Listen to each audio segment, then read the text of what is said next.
welcome to So Very Wrong About Games, a board gaming podcast about board games. With me is my good friend Michael Walker. How you doing, Walker? Hello. And he is the co-host. I am also a co-host. My name is Mark Bigney. We are here to talk about board games today in a radical departure. We always strive to uphold the same principles with which we founded this podcast, and that is to be the best Kingston-based hobbyist board game Gibbon-owned podcast that you are listening to at this moment. Nailed it. Thank you. And year on year, we aspire to that brass ring. Eventually, we'll get there. But it's just like what the Ontario Board of Education always says. It's important to have principles. So we're going to talk about board games this week. First, we're going to talk about the as yet unnamed retrospective intro segment, the AYURIS. We're then going to talk about the games we played last week, the news, and why it doesn't matter. And then our feature topic. Our feature topic is a publisher spotlight, Mindclash games. So, Walker, what did we review last year? So 1 year ago, we reviewed Agricola. It is one of the essential first, very tight worker placement games where you had to feed your workers. So the more workers you got, the more penalties you had to take.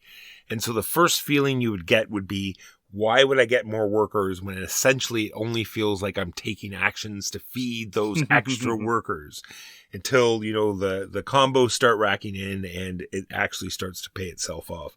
And then near the end of the game, it does have that sort of mathematical, do I need that one extra worker for the last turn, or am I going to be better off, just using the ones that I have? Well, in terms of workers, sadly, this is my chief criticism of Agricola, is that you always want the more workers because they're 3 extra points at the end of the game. The part where it gets brutally calculational is, well, I've got 7 sheep. Do I get an extra point for getting an 8th, or do I want a marginal boar, or which one gives me the extra point?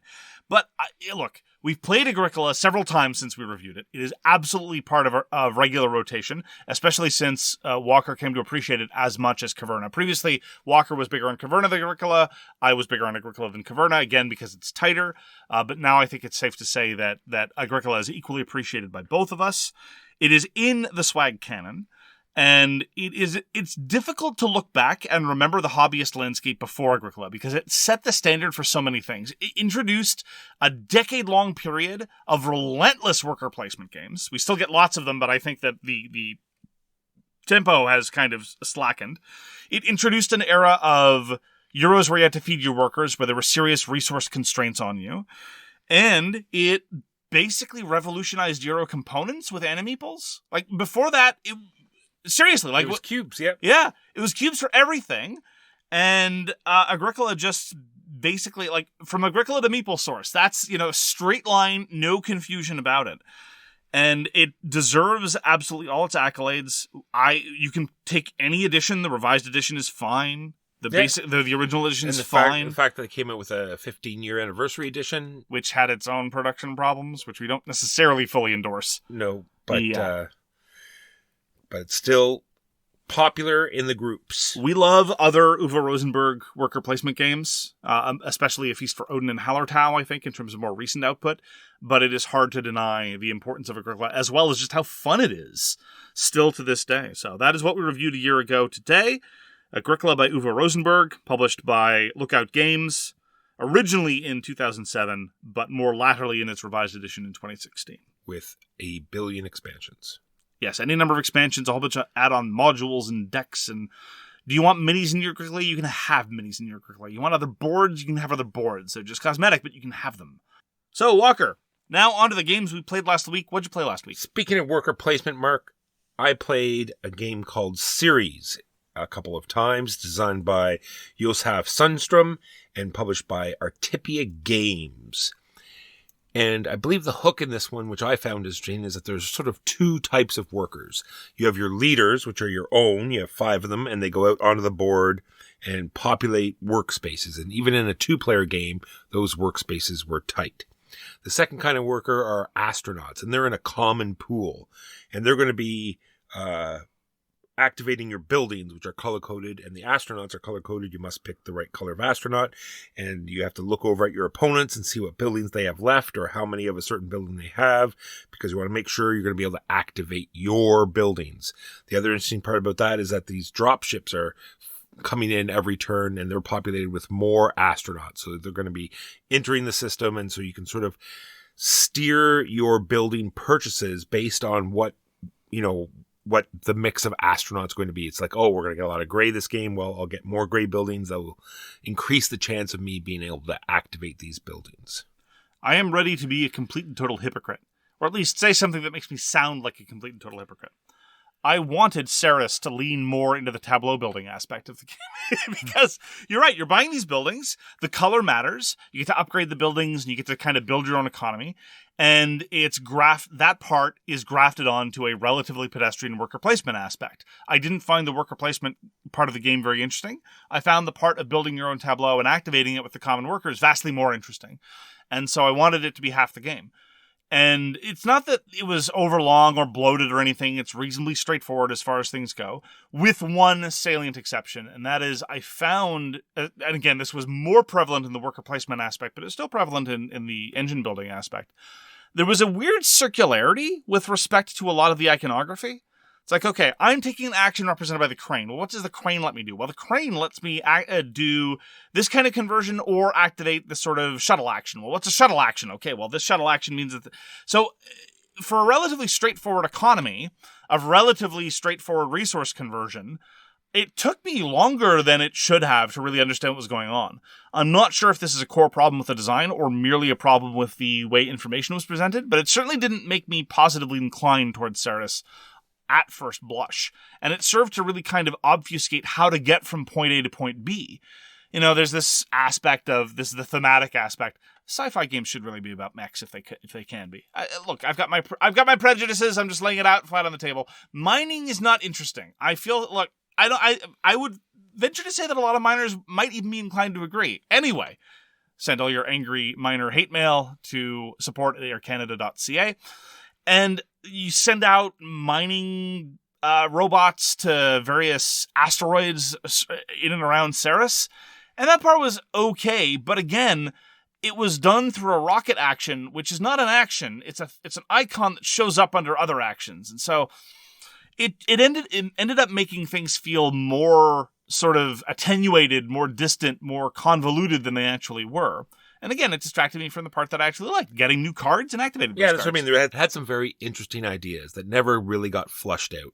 Much like you said, like building your tableau, like this, 3-tier turning asteroid field that all you did was put out probes and it gave you income, right? Yeah. That's all it did. Yeah. If it was something a little bit more interesting with such crazy moving parts and mechanisms to get out there, then it might have been something. I mean, something. Like, for example, it wouldn't have even needed to change that much about the core aspect of the asteroids. Maybe there's something we can only get from the asteroids, right? That, I think, would have provided an excellent motivating feature. As it was, it's as I say, a pretty standard Euro conversion resource game in Ceres. I need to get a couple ceramic. Okay, well, that asteroid could give me a couple ceramic. This building could give me a couple ceramic. This space could give me a couple ceramic. Okay, I'll just go. There wasn't anything really special going on, except, again, I felt a little bit of ownership over my cards. I get to customize them a tiny bit. I got to, again, as you said, try to accommodate the supply of astronauts coming in. I did a very poor job, and I felt the sting of that.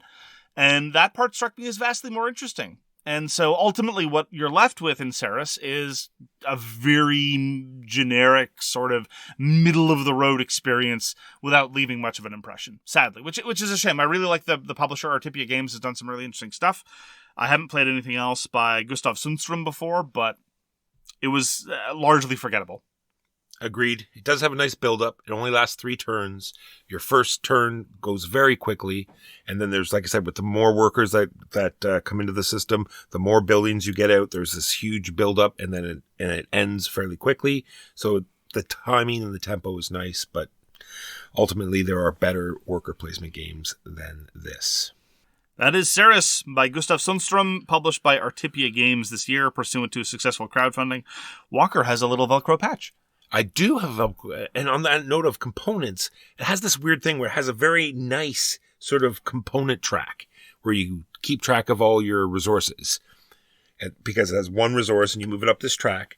But then it has these other like credits and advanced iron. We're not going to use the track for that. Yeah. We're going to have tokens for that stuff. We don't want to you don't want to use it. It's so weird.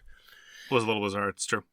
I played Daybreak again. This is an insta-AYURIS. This is my cheeky term for an instant AYURIS. Playing a game very shortly after reviewing it for the first time, which is always a mark of quality. I don't think there's ever been an insta-AYURIS where that wasn't a definite vote in favor of a given game. Daybreak being the cooperative game about climate change by Matt Leacock and Matteo Menapace. And this definitely emphasizes everything that I commented on last time. It presents a very interesting universe of a lot of different incommensurate but very, very important tools to decarbonize. And in a tableau building game in the vein of something like Terraforming Mars, it's good to have a nice variety of different effects and a nice variety of thematic explanations for those effects. And again, like every in-person playing of Daybreak, I was tempted to pull out my phone and scan one of the QR codes to find out what it had to say about a given technology that I didn't know anything about. So I got to learn something, which was wonderful. I maintain Daybreak is too easy. I'm not a huge fan of the way that it makes things harder. One of the key ways that it makes things harder is through these restriction cards that are either global or individual, and they basically just make you unable to pull some of the levers that exist in a game of Daybreak. That makes me feel like I'm playing less of a game, not that I'm playing more of a game. I have the same complaint for what it's worth in some of the higher difficulty levels in Spirit Island, for example. In some of the higher difficulty levels of Spirit Island, it's just you don't have more things to deal with. You just have fewer things you can do to deal with the things you need to do. Now, this is an exception rather than the rule, and there are other ways to make Daybreak harder. You can pick different factions to make things harder. You can start with fewer trees or less water, but suffice to say, that all told, I think it suffers in comparison to Pandemic in terms of its difficulty modification. I'm actually going to be recording an episode of Bloat this week with another comparison between Daybreak and Pandemic. Not that they're all that similar games, but just in terms of how your comment about Daybreak was very good. You said that one of the things you didn't like about Daybreak was you felt it was rather random in terms of its distribution of cards and in terms of the environmental effects that you might suffer. And that is, I think, entirely legitimate. And what I think it serves to highlight some of the differences between Daybreak and Pandemic. I think Pandemic is a superior design, but again, for me, as someone who adores Pandemic, I think Pandemic is, again, one of those epic-making hobby designs. Being second fiddle to Pandemic is no problem at all. So, thoroughly enjoyed my game of Daybreak, even though I confess it is probably too easy for my taste, all told. But I stand by everything we said last week. I, too, have been playing Daybreak on Board Game Arena, which it's giving me this odd feeling because I'm playing another video game called Backpack Hero. And the similarities between these are just sort of weird. Really? Yeah, just because in Backpack Hero, you're trying different combos. It's like this time I'm going to try. Oh, okay. I'm trying the cleaver combo, or I'm trying the cleaver combo, or the brass knuckle combo, or all sorts of different ways you can make these weapons and items interact with each other. But you're under the scrutiny of after you kill a wave of monsters, you're going to get a random assortment of goodies. Oh, I see. Much like Daybreak, you just say, okay, what cards am I going to get this turn? And sure. how am I going to incorporate this into this combination I'm trying to do? Or am I going to, much like you do in Backpack Hero, trash everything and use these new cards to go forward, from then on. Yeah, it's just this, because you're playing them both at the same time, sort of in the background. It's like, this is very similar. Interesting parallel. I like it. That is Daybreak by CMYK Games. We got to play and stream a game called Raising Robots. This is designed by Brett Sobol and Seth Van Orden. I've talked about it before. This is published by Nouveau Games. And this time it was placed with Warmboy and Sidewinder, who are both big Wingspan fans. And by the end, the Warmboy, who owns Wingspan, said that he would rather play this. Really? If given the opportunity. Sidewinder was the opposite. She still said, Wingspan was the game. Mm-hmm. I do also enjoy this much more than I do Wingspan. There's definitely a comparison there, but it is different in many ways. What you're doing is you have this line, because it's simultaneous play, because you can get through a game so much faster than you can of Wingspan, because everyone is doing their turn on their own thing. You can see in the stream, you sort of walk everyone through the first turn, and then from then on, all you're doing is everyone establishes the energy for the turn, and then you run through your own sort of systems. You're building these columns of robots that you can run as long as you've rolled for the galaxy style, picked that action, or someone has put energy into that action. And so you're hoping that there's energy there, or you bump it up with battery and you're running these lines of robots and getting resources and improving your tableau. I'm very much looking forward to showing it to you. Yeah, Louis was speaking very, very highly about Raising Robots. I guess it's all the rage. It's all anyone's talking about, Walker. The artwork is exquisite. There's this giant deck of robots, and every single one is different. You have like your breakfast making robot, or your foot massage robot, or sports robot, or camera robot, and the artwork. I have seen the cards. They are aggressively charming. It's very, very well done. So looking forward to playing more Raising Robots. Great little game. On the topic of Little Walker, I got to return to Demon Ship. This is the 15mm copy made for me by the Handwerker.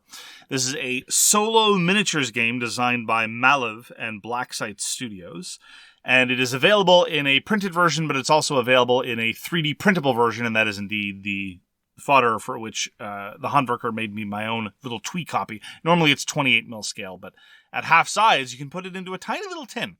And additionally, the Handwerker, because he stumbled across them, has now made super deformed Doom miniatures. So imagine, if you will, a 15mm super deformed demon or Doombringer from Doom. They are so cute. It is marvelous. So I had to go back to Malev's creation. And true to his word, after I played the first time and I commented that, like many independent miniatures games, it absolutely needed a good player aid, because there are spawning rules, AI rules, action rules, reaction rules, and of course, being an indie miniatures game, they're scattered across 4 different chapters. And so the last time I played without a player aid, I actually played right in front of a super wide monitor, and I had 4 browser windows open with all the relevant places. So I was either going to come up with my own player aid, but the designer said he was going to make his own. Sure enough, it is now available, and it is excellent. It has exactly the information I want, and thus it is the only thing that I need. Of course, now my printer doesn't work, but alas, this time I still had to play it in front of my computer, but I only needed 1 window open, so progress. And there's a lot of dice rolling in Demon Ship, but it's the kind of dice rolling that I like. What it determines is the parameters of what's going to happen during the round, not whether or not a thing happens over the course of the round. So yeah, you throw a bunch of dice to determine how a room is set up. Sure, fine. But that just lays the stage for what's going to happen. And then you roll a whole bunch of dice to determine what the enemies are going to do. But all the actions of the enemies, all the reactions of the enemies, and all of your actions are deterministic in terms of their execution. And that is exactly how I prefer my buckets of dice to, well, speaking loosely, of course, buckets of dice is sometimes deployed as a technical term in the consim hobby field for conflict resolution mechanism.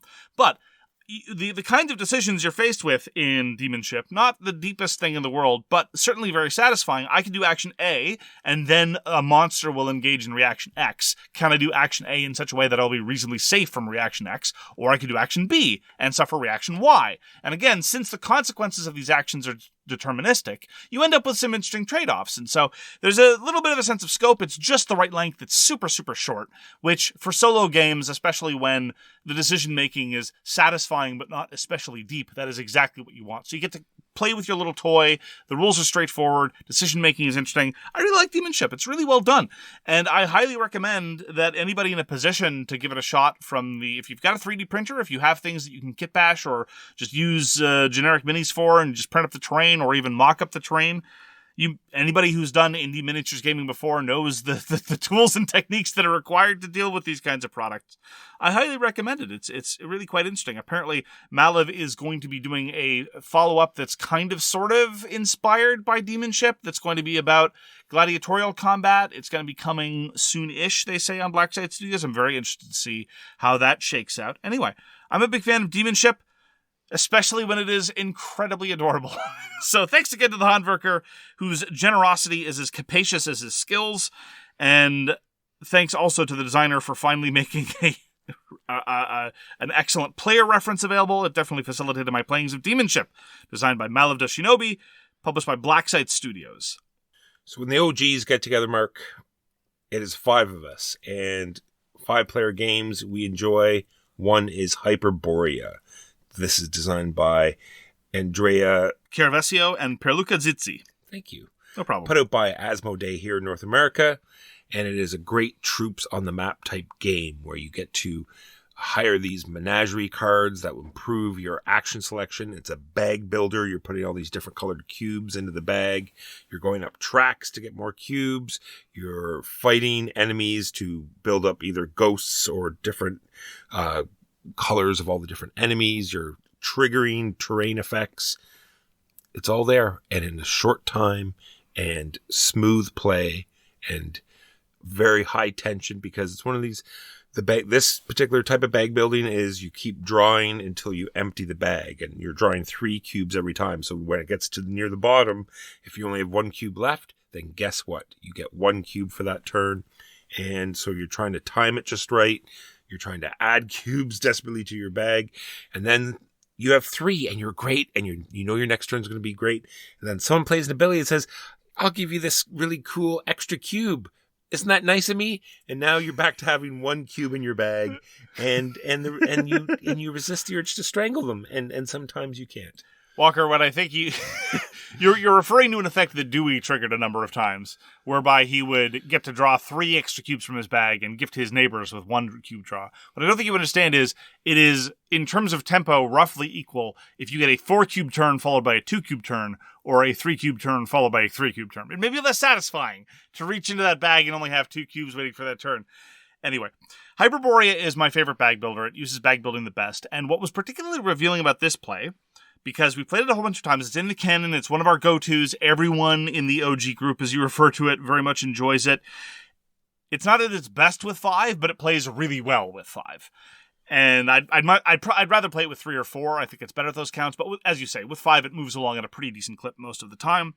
And what I really like about the bag building is that, and this was very much manifested in this most recent play, it allows you to make mistakes. It gives you just enough rope to play suboptimally. Not so that you're going to be paralyzed and be unable to get anything done, but enough so that you can look through the mid-game and realize, oh, I need to correct. And then, of course, if you're like me, fail to do so. In fact, we both did that. Yes. We were both, it was fascinating. I'm sure a psychologist would make hay out of this. We would say things like, I really need to stop adding blue cubes to my bag. And then literally during the same turn, okay, I add 2 blue cubes to my bag. And then everyone else that day was like, what? Like, I'm taking my turn. Leave me alone. Yeah, or I need this extra action that uses up these awful gray cubes that I don't need anymore, and these blue cubes that I shouldn't have got in the first place. Instead, I'll get this one that uses red cubes. How's that? Yeah. We were, and as a consequence, we had, and this sometimes happens, but not often, we had too many cubes and not enough things to do with them. Frequently, the opposite problem is true. This was partially a function of our own stupidity, and this was also partially a function of the variable map setup, because on the board, you mentioned that you get to trigger a map effect. It's one of the great things about Hyperborea. It's one of the ways you do combos. Great timing aspect to that. Absolutely. There was a central hex that almost everyone occupied at one point or another. It was a charnel house that generated a lot of cube generation. And we would all go in and out. It was a huge revolving door of corpses. That's basically what was happening at the hex in the center. And as a consequence, we all had a lot of cubes. Some of us made better decisions than others about how to make those cubes. Agreed. And again, I think this is the sign of good decision making. We had to make some strategic choices on top of our tactical maneuvering about how best to balance our economy. I balanced my economy really, really badly. And I paid for it. Was I locked out of the game? Was I unable to do things? No, but I definitely felt the consequence of my bad decisions. That balancing act is one of the things that I look for in a good hobby game, one of those perennials that you pull out year after year. Hyperborea for me absolutely qualifies. And that is how I like bag building to be done. So, still huge fans of Hyperborea, and it's one of the reasons why I keep putting it in the bag month after month after month. And the expansion is fantastic as well. It introduces these black and white cubes, which very much increases the puzzle element of the game and how to manipulate getting more cubes into the bag and what is in your bag. And a whole bunch of stuff that is not as good. In point of fact, as we were tearing down the game, a number of people started pointing to various components that I never include in the game. Well, what's that? Oh, well, that's relics. They're not very good. Oh, those are leaders. I think we're going to have to show them. I don't know that you've ever tried them. We did. The one game we had. Oh, you did. Yeah. I think next time we play Hyperborea, we're going to have to show them those components so they never ask again. It's true. It's not that they're that bad. It's just that Hyperborea is a wonderful game, and the black and white cubes are a brilliant addition to the game, and the other aspects aren't as good. Because even in the core game, before you even add the expansion. One chief difficulty with Hyperborea that's been observed by a lot of the fans is it's the Terra Mystica problem. The factions don't seem very well balanced. It is what it is. And I'm willing to deal with it. I'm willing to live with that. I like the game enough. But I think that once you start adding in yet more of the unbalanced toys, unlike my comments about the Revive expansion, which seemed to balance some of the minor imbalances in the economy, my perception is that some of the other stuff in the Hyperborea expansion, Light and Shadow, that we do not use, just make the problem worse. Exacerbates the problem. So that's Hyperborea, Andrea Chiarvesio, and Perla Kazitsi, originally published by Asterion, back before Asmodee swallowed everyone in 2014. Lastly, for me, there's a few games I'll just mention quickly. Playing lots of games on Board Game Arena, Martian Dice, NAR. NAR is so great on Board Game Arena. And it was it was a week of just playing games over, and that's something I don't do, playing games twice in a week. Well, one game we played together on Board Game Arena was Valbara. Valbara was designed by Olivier Sipier, published by, well, it says Studio H here, but I think it's Studio H. Teach the controversy. So Valbara was recommended to us by a listener who put it under the sort of broad category of action selection drafting, kind of in the mold of Citadels. I'm not sure that's the most accurate way to put it. It feels very much to me like a blind bidding game. Effectively, everyone's got the same deck of cards. You've got a hand of a subset of those. Everyone plays one simultaneously. They're revealed. And then what you do is, in order from lowest number to high number, again, a great controversy, is a low number better for initiative or a high number better for initiative? People have strong opinions. You then take a land card, and the land cards are what give you points. And there are special abilities associated with the various leaders, but never in such a way that I was seriously concerned with what other people were going to play, and never really in such a way that my primary focus was on the toys of the leaders. It was pretty much a case of, I look at the lands that are available. Do I care a great deal about which one I get? I do. I play my lowest card. Do I not care at all about the land that I get? Okay, I'll play the leader that gives me the most points. Yeah, but I think maybe what they're trying to allude to is if you start card counting and remembering all of the leaders that the other players have played, and then therefore you can justify, I am not that type of player, nor do I ever want to be, but all the power to them. I enjoyed it for what it was. It was a quick little card game. You are trying to pair up the leader special abilities with the different types of lands that you're collecting, that let you do all sorts of different things. Some of them trigger off the lands, some of them do their own thing. It was okay. Yeah. I definitely have a better sense of it playing in person, because I think that Valbara my estimation of how good Valbara is and how much I'd be likely to play would matter a lot based on how much time it takes in real life, right? So NAR is super quick and breezy in both real life and in Board Game Arena. And it absolutely is worth its, 25 to 30 minutes when playing in real life. NAR at 45 to 60 minutes would be considerably less appealing. Similarly with Valbara, I need to get a feel for it. I'm not really good at translating Board Game Arena into real life durations. But I wasn't particularly grabbed by playing online. But if it's only about 20-25 minutes in real life, I'd be willing to play it. But it wasn't. It didn't strike me immediately as one of the top tier fillers released in the past few years. And that is Valbara by Olivier Sipier, available on Board Game Arena if you're so inclined. Lastly, we went back to Septima. Specifically, this time we were playing Septima with Shapeshifting and Omens, the pack-in expansion from the crowdfunding fulfillment, and that is packed in with the deluxe edition, which is what we have.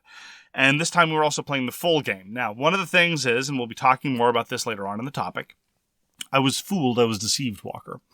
Any other publisher, pretty much any other publisher, who tells me in the rulebook, it's like, don't play the full game your first game. Play the basic game a couple times until you're ready.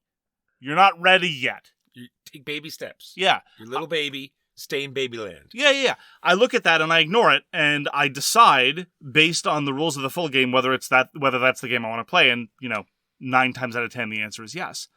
When Mindclash tells me that, I was willing to take them at their word.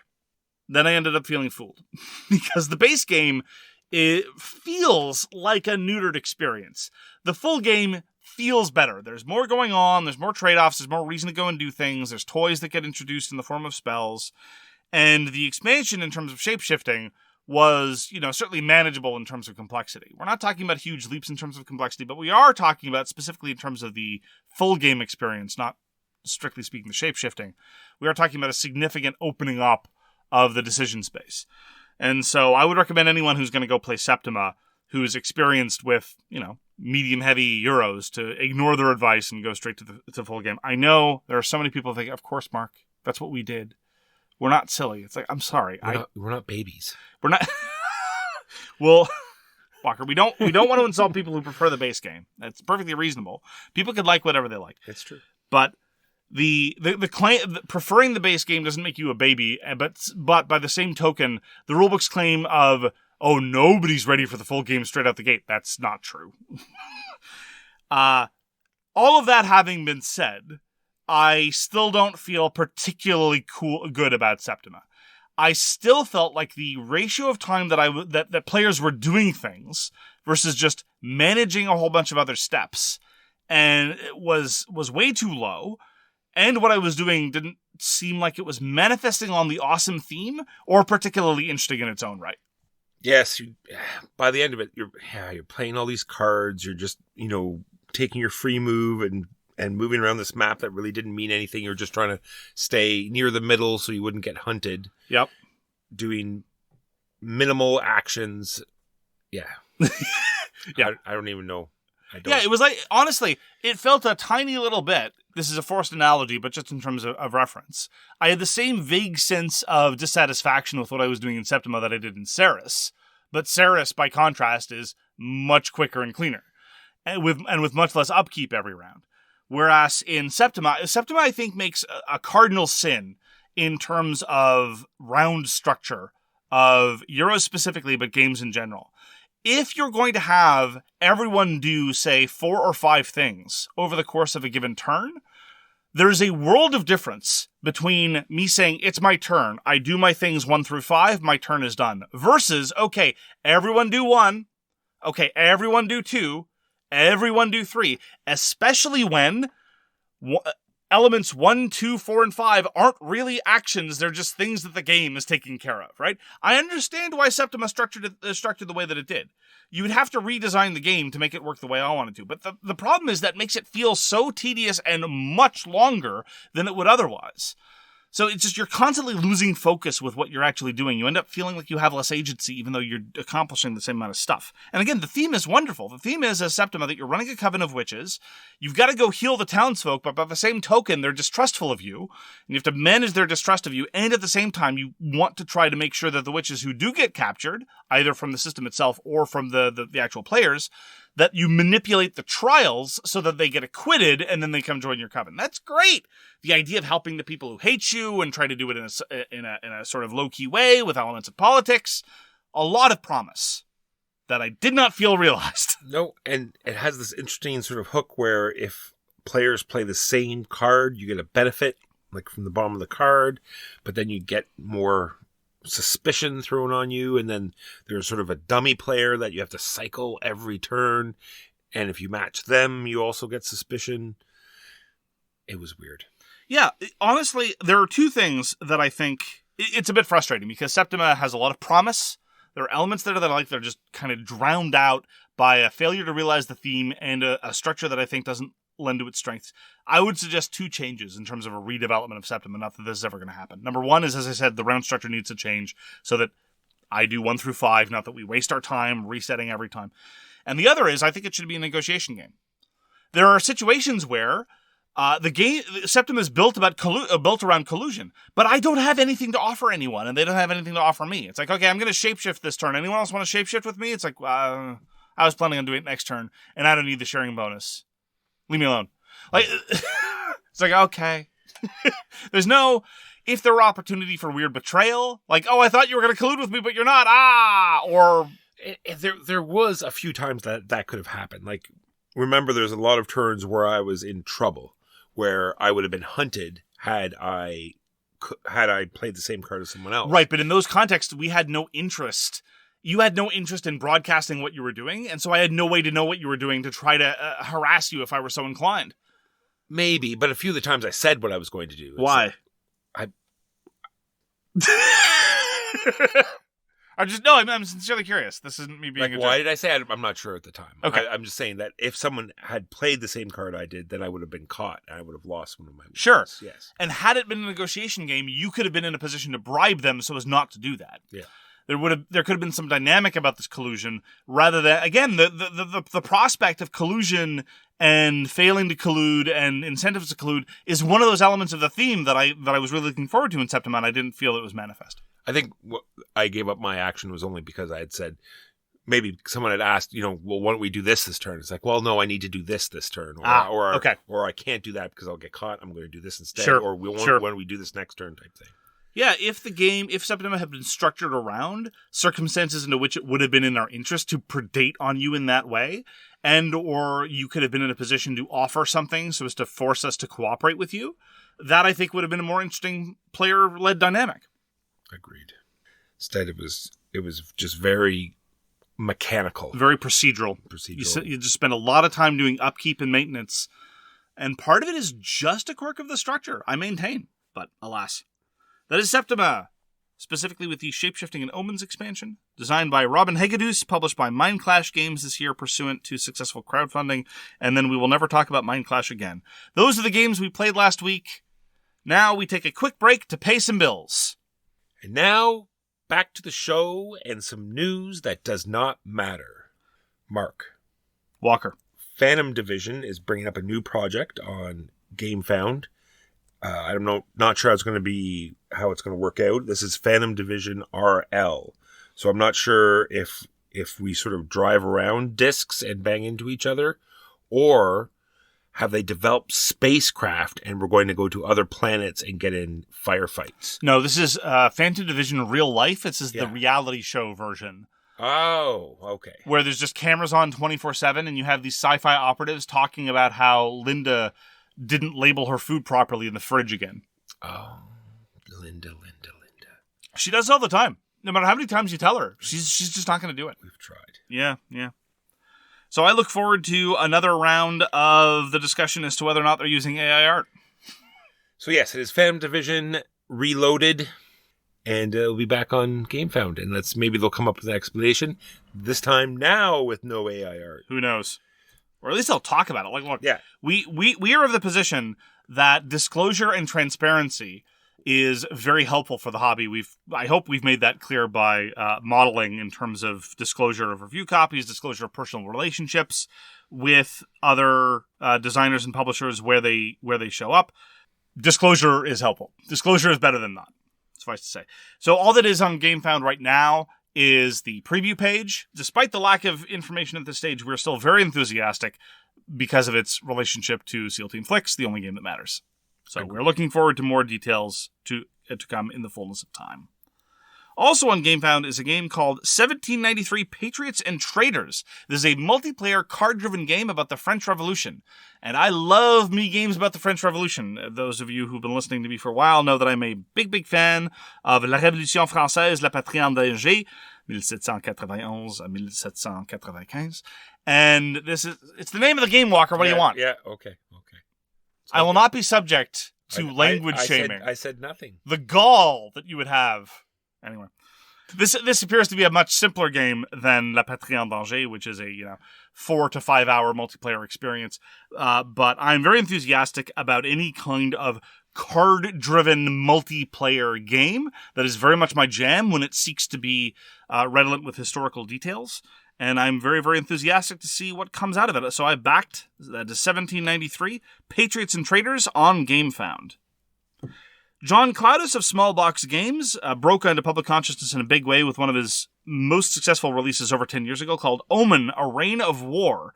It's been published by a couple of different publishers over its lifespan, and John Cloudis, with his company Small Box Games, has reacquired the rights and is going to be crowdfunding a series of stand-alone redeveloped versions of Omen next year. I'm very much looking forward to that. Omen is a fascinating design. John Cloudis is a very, very interesting designer, and a lot of his card games, he does 2-player card games. It's his thing. It's his shtick. It's his deal. And they tend to have very interesting multi-use functions of how to use the cards. I'm a fan of the North. I'm a fan of Omen, and I'm very, very curious to see what he does with Omen. That will be the next version of Omen. Look for it sometime next year. certainly more details to follow. That is the news and why it doesn't matter. Now on to our topic, and that is Mindclash games. Walker, what comes to mind for you when you think of Mindclash games? Intricate, puzzly, interesting, well-produced games. That was perfect, Walker. There you go. Put a stamp on it. Yeah. Thank you all for joining us. Yes. So what was your first Mindclash game that you tried? I think it was Anachrony. I think it was Anachrony for me, too. And just the premise of Anachrony just made you want to play it. It was you're going to go back in time and you're going to steal resources from the past. And you're going to... No, it's the other way around. The past is going to steal resources from the future. That's it. Anyway, there's time travel. Yes. And there's resource thievery. Yeah. And don't think about it too hard. The time paradox will drive you mad. Yeah. And if you don't somehow, by the end of the game, replace that, there's going to be some sort of weird paradox stuff happening. And so you have to manipulate everything in a way that time doesn't get distorted. Yeah, normally it's the case that when someone uses a whole bunch of words to cover up for what they want as a loan. I actually had this experience recently. Someone sent me like a page-long email explaining what was going to happen. I'm like, that's a lot of words for interest-free loan. Crowdfunding is actually much the same way. It's like you get to be a participant in the interest-free loan. Effectively, that's what Anachrony has you do to yourself. But normally I'm skeptical, but call it time travel and I'm there for it. Yeah, Anachrony was the first Mindclash game that I'd ever played. And I got it in trade, as I recall. And mostly I'm a sucker for giant stompy mechs. And layer onto that, solid worker placement, and I was completely sold. It's a hard genre. It's a hard niche that Mindclash has more or less set itself up for. And that niche is mostly 2.5 hour long Euros, right? It's hard to do that well. Certainly for my tastes. Because very often I was like, make it shorter. Make it shorter. That's a common I have for most things. And yet the fact that they've been so consistently successful in terms of a lot of their designs has been very, very impressive.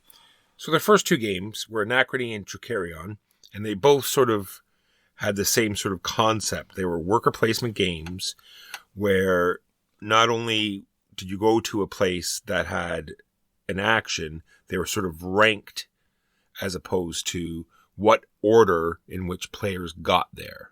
Right. So the first person in usually got a better action, and then they just sort of went downhill from there. And some were, arguably better than others, and some of them were sort of time dependent. It's normally this would be good in the first turn, but I'm going to go to this lesser spot because this particular turn I need this one thing. Another aspect there are two more aspects of commonality between Tricarion and Anachrony. I like Tricarion just fine. I vastly prefer Anachrony. Tricarion was, I think, my least favorite Mindclash design before we played Perseverance. More on that later. They have different kinds of workers. By and large, I really like worker placement games where you have different kinds of workers if you can do it well. Sometimes it just gets too restrictive and too convoluted, but I think both Tricarion and Anachrony do it very, very well in terms of having specialized workers. And as well, again, more so than other kinds of Euros, not to a great extent, but they tended to be very, very successful at bringing together a couple of mechanical elements, but a lot also with the graphic design to sell a really good theme. And I very much appreciated the setting in Tricarion. They carried it through very well. Sort of pseudo-Victorian, not really, stage magicians. And Anachrony, of course, with its... they go so far in Anachrony, every faction has its own, political ideology about how to run the post-apocalypse. And I admire that kind of flights of fancy, really, because you don't have to go into that level of detail. You just be like, well, we're the green faction. We want the future to be green. Instead, we have these we've designed these mechs to represent our philosophy. It's wow, that's a impressive level of detail. Good for you. And the graphic design in both these games are great, and lots of player aids. Because these games, but you kind of need them. Yeah, I was gonna say these games, right out of the gate, they brought the complexity up. Yeah. Honestly, I when I think of the iconography for Mindclash games, for me, it's universally of the type that is acceptable but not ideal. Which is to say, you're probably not going to be able to intuit what the icon means, but once you've been told what it means, you're fine, and that's okay. And given that they've been so aggressive in terms of more and more as time goes on, actually, of supplying you with more and more player aids of a quality nature, it's hard to begrudge them that too much. But there is going to be a lot. Now, sometimes it kind of collapses under its own weight, though, in that, and this is another thing that Mindclash does a lot of, with some recent exceptions, but they tend to have, with their crowdfunded projects, I'm thinking especially of Anachrony and Tricarion, a whole bunch of optional mini expansions and modules. And then, of course, when you add on the fact that they then tend to have big box expansions that both Tricarion and Anachrony had, then you have a whole bunch of different reference works to cross, and that's awkward. Then you have to pretty much go to Board Game Geek and print something up and hope that there's some good omnibus reference. Yeah, when you have to first look at an index to see which book you need to look at to find the thing you're looking for. Not ideal. No. Which is one of the reasons, I'm jumping around chronologically here, it's one of the reasons why I was so pleased with Voidfall. Because Voidfall is despite how sprawling it is in terms of the amount of stuff, it doesn't have add-on modules. You're either playing competitively or you're playing cooperatively.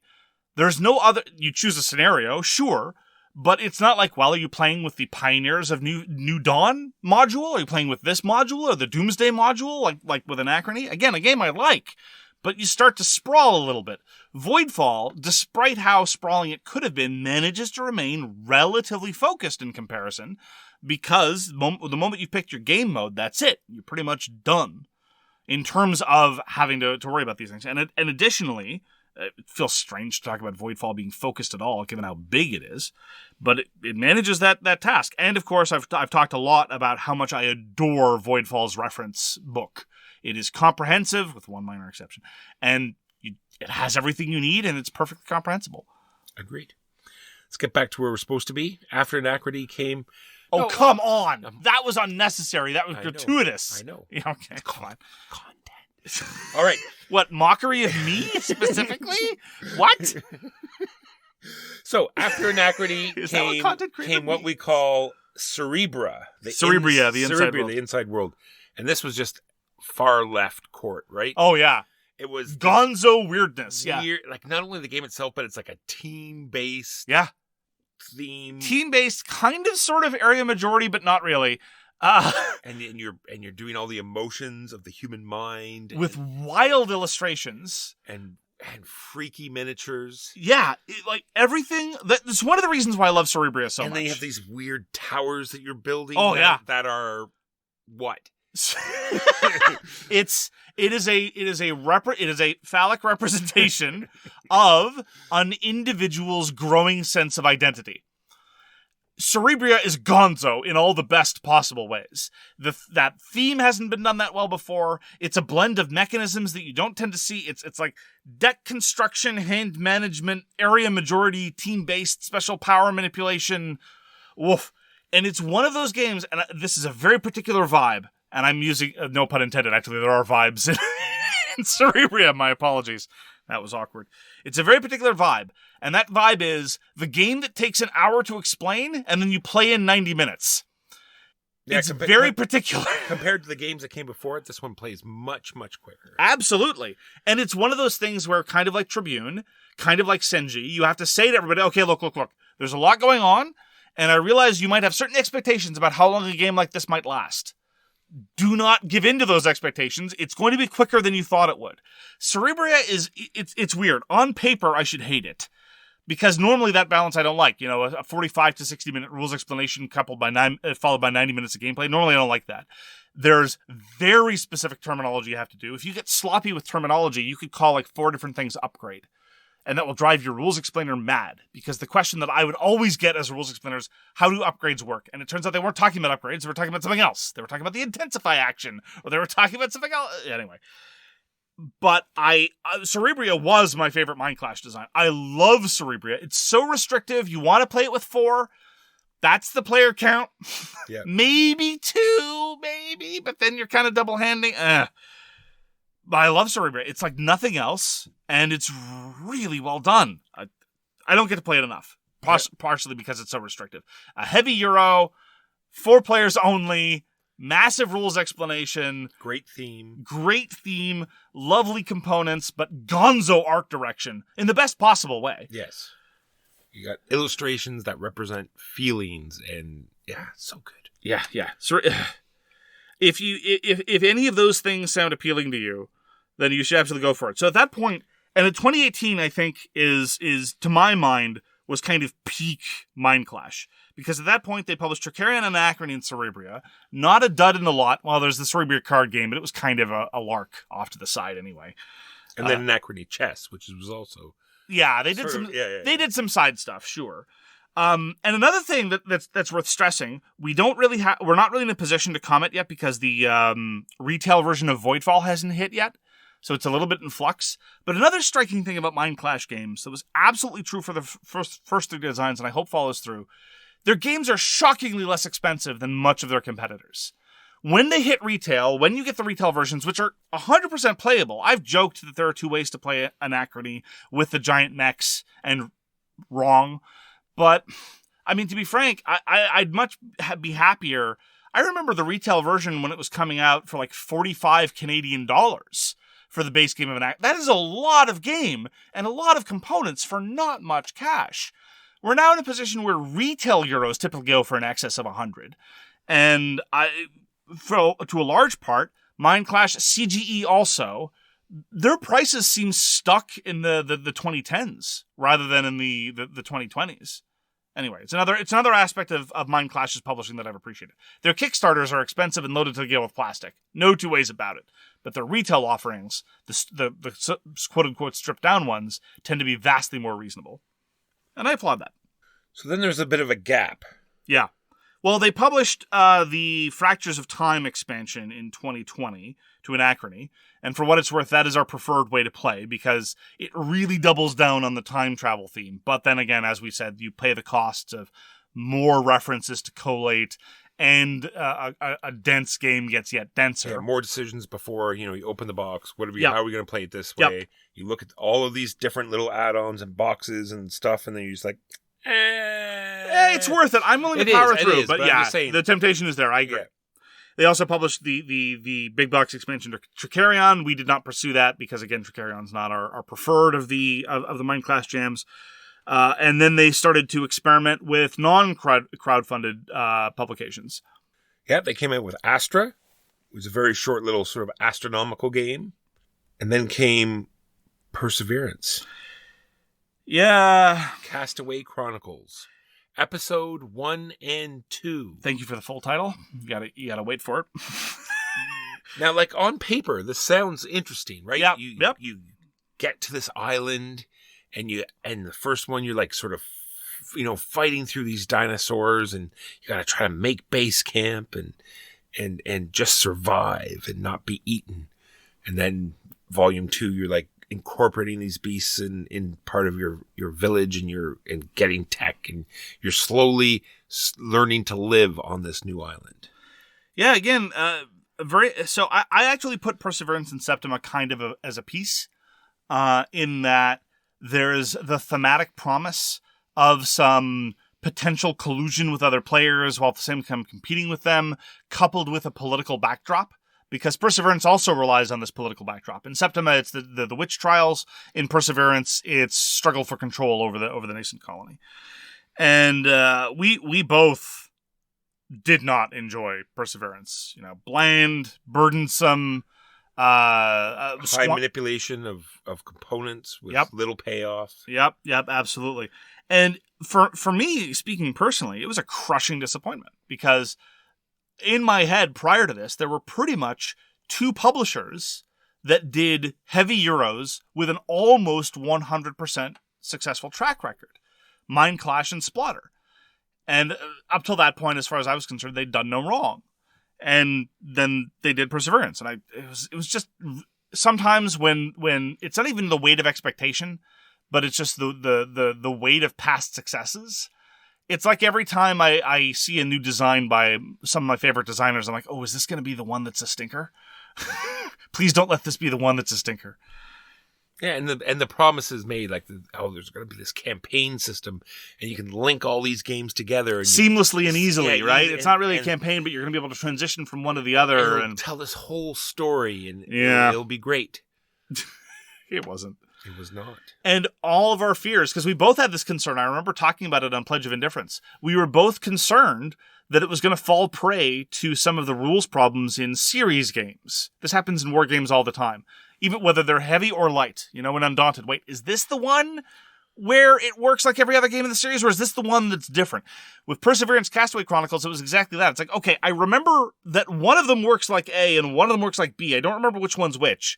Is this the rule that got changed, or is this the rule that's the same between them both? So suddenly, the fact that 90 to 95% of the rules could be the same makes it a problem rather than a virtue. Yeah, and they came out, together, so yeah. that even worse. Yeah, yeah. And again, not that I don't think either. Speaking for myself, I didn't hate Perseverance. No. It's mostly, again, the weight of expectation, the weight of past successes, the disappointment as a manifestation of the theme. That's why I speak with such disappointment and borderline bitterness. Not because it was truly execrable, but mostly just because it was workmanlike and mediocre. What's the gender neutral term for workmanlike? Worker-like? That might be misleading. Anyway, I should just retire that word from my vocabulary then. It was just pedestrian and uninspired, which is truly sad. And I was ready to think that this was just like, okay, maybe Mindclash. I'm trying to put a narrative and a pattern where there shouldn't be one, right? So in my head, I was like, okay, Mindclash was a top-tier publisher, and now they're just like every other publisher. Sometimes they're good, sometimes they're bad. And Voidfall was announced. I'm like, whatever. David Surtse, I liked Anachrony. Anachrony's great, but he's also done a lot of other stuff I don't like. Voidfall, huh? Yeah, okay.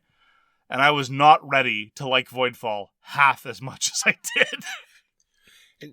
And you can see there's some similarities as well with Voidfall and Septima. You can see how I think maybe they're developed together type thing, because in both games you have this set of cards, and it's this huge decision on, and you know how many turns are in the round, mm-hmm.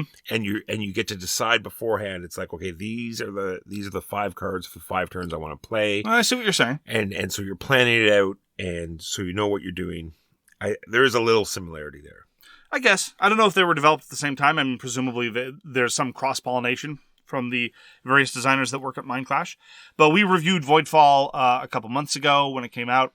Voidfall crawled under my skin in a way that I did not anticipate. I love Voidfall. It's marvelous. It is going to feature prominently, I think, in our end-of-year recap episode. And especially on the heels of Perseverance. And given the fact that Nigel Buckle doesn't have much of a publication history. Granted, he worked in Imperium, which is one of my favorite deck builders of the past few years, but I just wasn't ready for how good Voidfall was. And once again, you get... I haven't seen the retail version too closely yet, but Voidfall, you can get all the metal components if you want, with plastic spaceships and double-layered everything and this, that, and the other. Or if you don't want or need any of that, you can just get tokens, and that's fine. And I really appreciate that kind of scope. Yep. We already talked about, I don't want to go too much into Voidfall. We've talked about it already in the show. Lots of fantastic things. Determinative combat, which makes the game play very quickly. Yep. Very interesting resource system of where you're improving the planets with guilds and population, which set your resources. Different technologies that you can get. Goal cards that you have to incorporate into your strategy. You have to get the card, and then it has to be played with a certain other card in order for you to play it. Lots of things going on. And let me just focus on one more thing. And I've said this before about Voidfall, but I think it serves as a nice contrast to Septima. There's hardly any round maintenance compared to actual play. In Voidfall, there's hardly any upkeep. There's some, sure. But in comparison to you actually doing your actions, there's no resource production phase. If you produce resources, you produce them because you chose to. That's an action you took. Same thing with combat. Same thing with chasing after people. Anyway. It's fine. But they give me the same sort of feeling at the end of the round where you have this sort of already predetermined, the hunter's going to attack. You're going to get attacked. Oh, that's fair. You're right. Right? And it's like, it usually ends up being nothing or being devastating, right? One or the other. That's right? fair. Either you've made a mistake or it means nothing at all. That's fair. You and I have talked about the counterattack in Voidfall, the skirmish, as it were, from the Voidborn. And, we disagree as to its relative value, but you're right. That is one commonality between Voidfall and Septima. And then there's their upcoming Ironwood, which is, again, going to be a direct-to-retail experience. It's not going to be crowdfunded. It's going to be a two-player card battling type thing. I'm cautiously optimistic. I like those kinds of games. We'll see what happens. But, if you just look at the games that they produce that we like, specifically Anachrony, Cerebria, and Voidfall, even if you leave out Tricarion, which we enjoyed, but it wasn't one of our favorites, that's an impressive pedigree over the course of a publisher that's basically been in the business for 8 years. Agreed. Since the publication in 2015 of Tricarion. That alone is impressive. We haven't been huge fans of the rest, and there's absolutely similar consistent to quality in terms of heavy Euro designs, which, unfortunately, in the rest of the market, I seldom see, personally.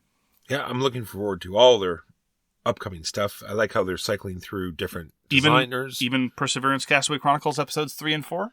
You're looking forward to that, Walker? I am. Really? Maybe they've heard. It doesn't sound as though it was well received by everyone. Yeah, my perception is that the enthusiasm was much more muted compared to their other stuff. And maybe they noticed that. So maybe they're going to make some changes. Maybe they're going to readdress some things. Maybe it's going to be different. One can hope. One can hope. Well, suffice to say, we will be looking at the future output of Mindclash with enthusiasm.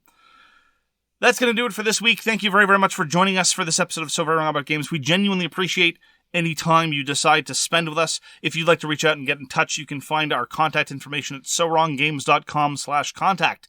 We read everything you send, and we'll get back to you if we can. We hope to see you again soon, and we also hope that you take care. Peace! You've been listening to So Very Wrong About Games, produced by Michael Walker and edited by Mark Bigney. Special thanks goes to What Does It Eat for generously allowing us to use their most excellent song, FOS, as our theme. You can find them at whatdoesiteat.com. You can reach us by email at soverywrongaboutgames@gmail.com or on Twitter at SoWrongGames. Thanks very much, see you next time, and always, try to be right, but remember you are so very wrong.